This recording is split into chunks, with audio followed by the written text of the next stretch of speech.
Hi. So in Unit 2, we were talking a lot about how ethics in many situations can align with what we've been brought up to think in our cultures, in our families, and even just sometimes related to our emotions.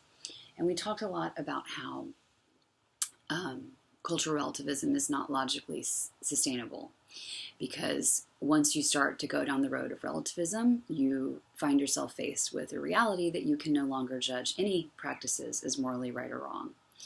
So as we'll be walking through the textbook, we're going to continue to see how different ethical theories have flaws, how they're not logical. And today we're going to be looking at the idea of divine command theory. Now, this is another place where a lot of people go for their ethics. Religion. Many people, even if they're not practicing a religion, would think that, hey, WWJD, what would Jesus do? What would be a good way to live your life? Maybe it would align with something that they heard years ago in Sunday school, or something that they just might think is a generally good idea. But we're going to realize that divine command theory also isn't a sustainable way to depend on your moral decision making, because it's also not logical. It's not rational. And I want to say, before we get any further, before you even read the textbook and start to think about this more, that we are in no way saying that religion is a bad thing. It's one thing to say that depending on religion as your moral basis is unsustainable or illogical or irrational. It's another thing to say that having faith is a bad idea. I'm not at all saying that having faith is a bad idea. Your religious faith, your religious perspective is a totally separate thing than your ethical perspective. In best cases, sometimes they align, but we have to think about how we get to that ethical understanding from a rational place, not from a religious place. So it's important to recognize that distinction. Your belief system should be based on faith, and faith is something very different and distinct from rationality.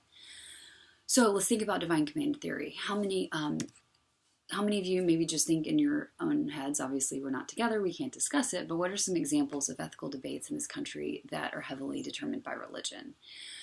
Abortion, gay marriage, capital punishment, just to name a few. We'll be talking about capital punishment together at the end of this unit, but you can see that a lot of these political debates really are fed by certain religious perspectives. But ultimately, divine command theory is very simple. It's really just the idea that God decides what's right and wrong.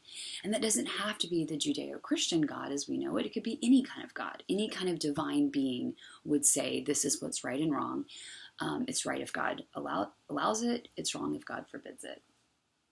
And so I want to talk quickly about the idea of motivation. When we get into all these different ethical theories, we're going to discuss the question of motivation. What motivates someone who is a divine command theorist? What do you all think? Some people might say, well, it's to avoid punishment in the afterlife. If you believe in a divine being, you might believe in an afterlife. And so therefore obeying the divine laws would be a way of avoiding punishment. So that might make you think that it's a selfishly motivated theory, but in fact it's not. We'll be talking in the next unit about the idea of egoism. Egoism is a profoundly selfishly motivated ethical theory. Divine command theory is actually motivated by belief, to come back to this conflict between faith, belief on one hand, and rationality, logic on the other. So if I have a strong belief in a God, then that is what's going to motivate my wanting to do what this God believes is right. So it's actually not selfish in the sense that I'm doing just what I want it to be.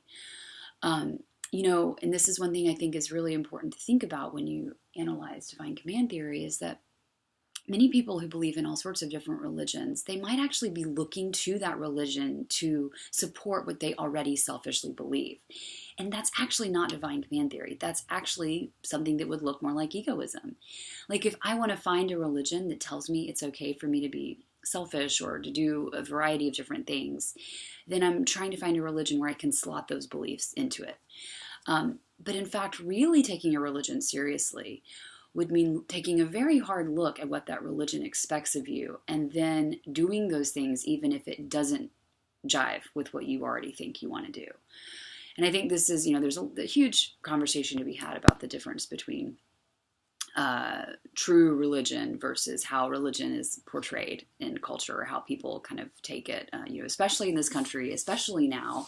I think the evangelical world, there's a big distinction between people who take their religion seriously and people who hold on to their religion in a very superficial way. You see this debate come up a lot, especially politically right now, about what it really means to be pro-life. Does being pro-life just mean that you're anti-abortion, or does it mean that you're going to support refugees and immigrants and, all sorts of people who are already alive? Lots of debate here, but I just wanted to say that the motivation behind divine command theory is not selfish. It's based on belief.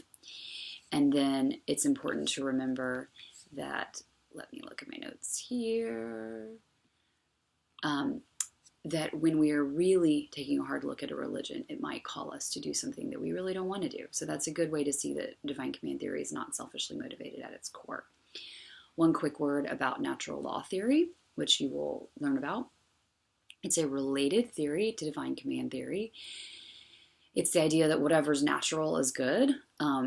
And you can see when you think about natural law theory that natural law theory kind of is rational in some way. Like, it's built in a rational idea that, like, oh, well, the seasons change. Right now fall is in the air, leaves fall off the trees, so that must be a good thing.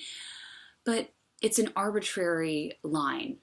Some people might say the leaves should stay on the trees. What's natural is for the trees to be filled with leaves.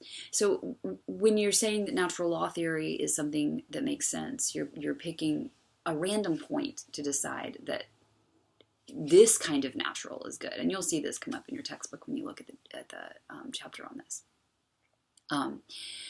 So just what really the main takeaways here is that we're not saying that all religion is bad. We're not even saying that being religious is bad. What we're saying is basing your moral decisions on your religious belief in an easy way isn't morally sound, isn't ethically sound, and isn't rationally sound. It's just kind of the pat answer of, I don't do this because Jesus told me to.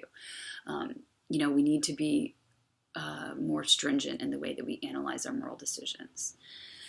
So I look forward to hearing what you all have to say in the discussion boards, and I will see you again later. Thanks.